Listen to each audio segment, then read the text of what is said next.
In February 2016, the Jian Ghomeshi trial made news headlines around the world.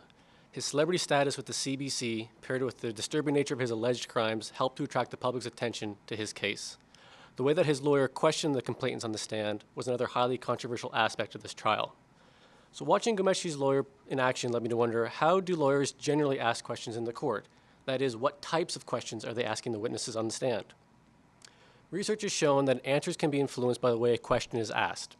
In a study of eyewitness memory, for example, witnesses to a car accident were asked one of two questions. How fast were the cars going when they smashed each other? Or how fast were the cars going when they hit each other?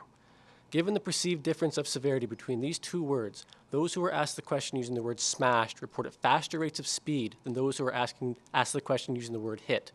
Isn't that amazing that changing one word in a question resulted in very different answers?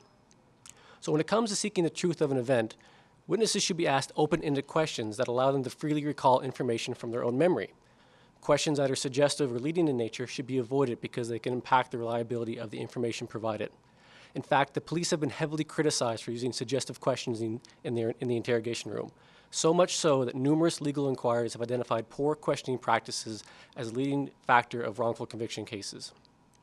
So with all this in mind, I thought it was important to see how lawyers were asking questions in the courtroom.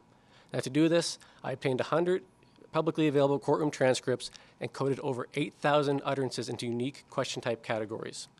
And I found that 80% of the questions asked by lawyers went against the truth-seeking function of the courtroom.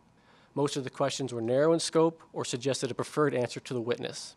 In fact, less than 1% of the questions were open-ended, the types of questions that have been empirically shown to provide the most accurate, complete, and reliable information. The implications of these findings is very concerning.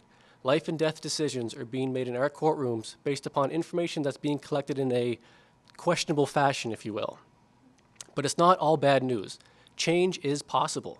The police have improved their questioning practices through training, and lawyers can too.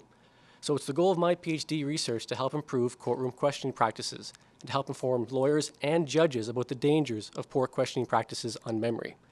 For the sake of the victims, for the defendants, and everyone involved, including all of you guys, we need to ensure that justice is sought through reliable means and not merely suggested by those in a position of power. Thank you for listening.